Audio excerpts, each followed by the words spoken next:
What's going on, YouTube? We have another custom today, and today we are doing a 64 Chevy Chevelle SS. I must say I love this casting. This is sweet. Had a friend in high school that actually had a 64 Chevelle SS that was pretty freaking awesome. So when I saw this one on the shelf, I got pretty stoked. But I love this casting. The engine sticking out of the hood. Even got the little tachometer right there out of the hood. That's awesome. So very happy with this casting. I actually picked up a couple of them. And every time I see it on the shelf, I pick one up. Because I have a few other probably customs I'll do with this. I'll probably make one for show later on. But this one is going to be for the track. And let's take it out and see what we're working with here.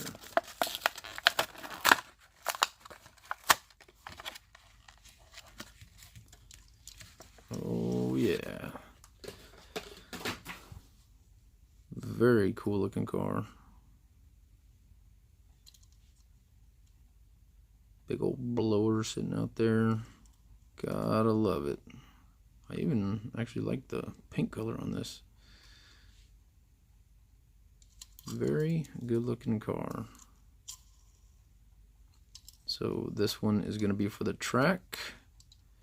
We're going to focus on adding some weight and working with the wheels and making it faster. We will send it down the track and get a track time to determine if we need to do an actual wheel swap or if we can work with the ones that we have here. But first things first, let's get a weight and see how much weight we need to add for this. We're at 36.1 grams. This is another car that'll be going to Diecast 64, so the weight limit is 57 grams. We're looking at about 20 grams we gotta add, roughly. So not too bad. Adding 20 grams of weight to this car shouldn't be too difficult, although I would like to keep the interior in it and add the weight, but that may not be possible. The only way to find out is to give it a try. Before we get working on this car, let's run it down the scale quarter mile and see how fast it is. And once we make all the modifications, we'll run it down again, see if we improve on that track time.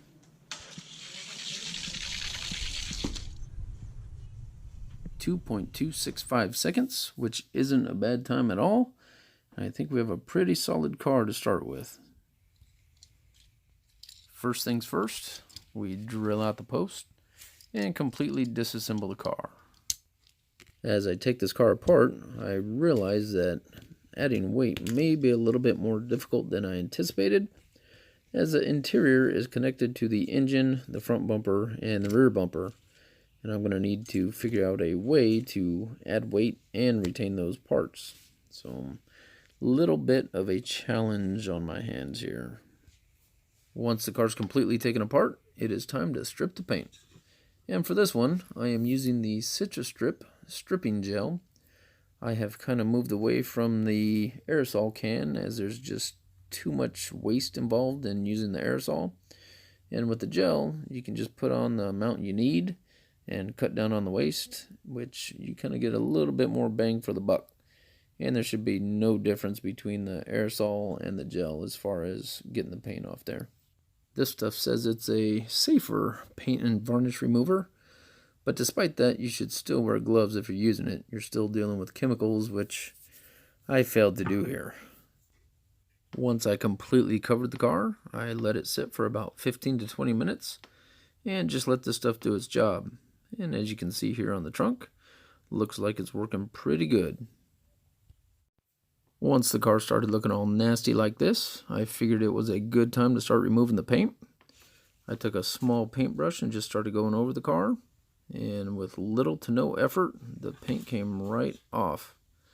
I did notice something kind of odd though. This paint seemed to be thicker than some of the other paint that I have removed from some of these Hot Wheel cars, and I was curious as to why that was. I didn't know if it was the color of the paint or maybe the tampos, but I eventually figured out why this paint was so thick. Any guesses? I'm sure some of you have figured it out. But if you don't know, you're going to find out here in a second.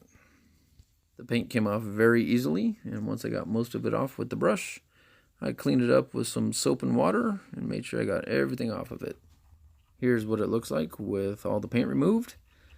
And I don't know if you can see it in the video, but there are all kinds of casting issues with this car. There's pits, divots, and it's just really rough, and that's why the paint was so thick, to hide all those errors. I went over it with steel wool, rubbing compound, sanded it, and just could not get them out. For the color, I decided to go with Duplicolor Metal Cast Red. I found this at AutoZone the other day, and it looked kind of cool, so I figured I would give it a try. I was very pleased with how this paint turned out. It reminds me of a Spectraflame type paint. I will say if you do use this, you got to use several very light coats, and you need to make sure the casting is almost pristine, as all the errors in the casting you can see through the paint. As happy as I was with how the paint turned out, there was just too much red for me, and I wanted to go with more of a hot rod look, so I decided to paint the hood black. I used Krylon black primer, and I actually had to paint this twice, as the first time I did it, I painted the black primer over the Duplicolor, and the black primer cracked. So I had to go over, take the car off, remove the paint, and then just spray paint the black primer right onto the bare metal. And I was very pleased with how it turned out. Before adding weight to the car, I wanted to put the whole thing back together just to see how everything fit, and to see if it was even possible to remove the interior to add the weight and keep the engine and grille and rear bumper.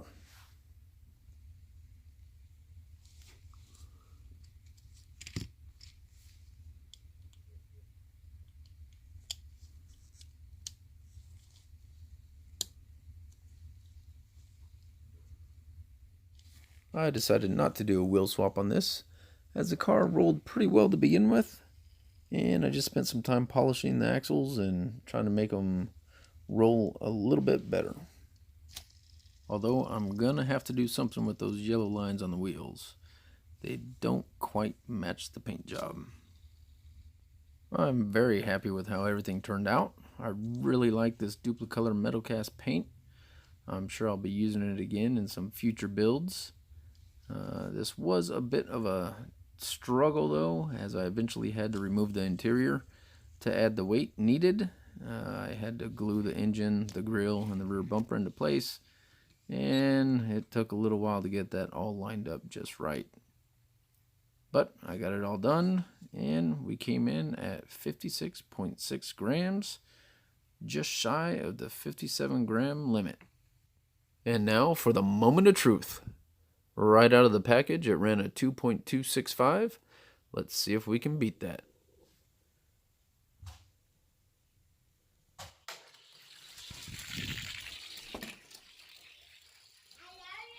And a 2.147.